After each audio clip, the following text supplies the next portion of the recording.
Tom Cruise wants to do Mission Impossible till he is 80. Is he crazy? Trying to out Harrison Ford. All this and more on today's episode of, Tom Cruise. The man who seems to have discovered the fountain of youth. Or at least a really good plastic surgeon, or perhaps like many of the elderly, he is taking TRT. I have no idea. And not that there is anything wrong with that. I would take that shit in a second if I could look as good as this fool does at his age. Our boy Tom has announced that he plans to keep playing Ethan Hunt in the Mission Impossible series until he's Harrison Ford's age. That's right, folks, we might be seeing a geriatric Ethan Hunt dangling from helicopters and scaling skyscrapers into his 80s. Now, don't get me wrong. I have nothing but respect for Harrison Ford. The man is a legend. He's been cracking his whip as Indiana Jones and kicking ass as Han Solo well into his golden years. But frankly, there are parts of the new Indiana Jones movie when he is running around and beating the shit out of Nazis that looks like he has had a hip replacement.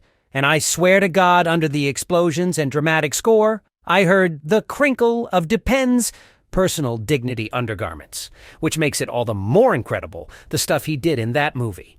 But there's something about picturing Tom Cruise, with his perfectly coiffed hair and unnaturally white teeth, trying to keep up the action hero facade into his 80s, that both excites me and saddens me.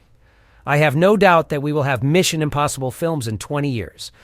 But will it be Tom Cruise in flesh and blood? The way things are going with AI and all this high-tech bullshit, he will probably license his likeness to make these movies, and his estate will perpetually make films starring their great-great-great-grandfather deep into the next few centuries. Dead Reckoning Part 1 is tracking to open bigger than any previous Mission Impossible movie yet, with the 7th installment eyeing a $90 million extended weekend opening. Initial reviews are very strong, with Dead Reckoning averaging a 98% so far on Rotten Tomatoes, which is crazy as most critics are looking for a reason to hate Tom Cruise and these types of movies. I saw it on Sunday at a critic screening, and frankly, it is the best action movie I have seen since Mad Max Fury Road. It is simply incredible.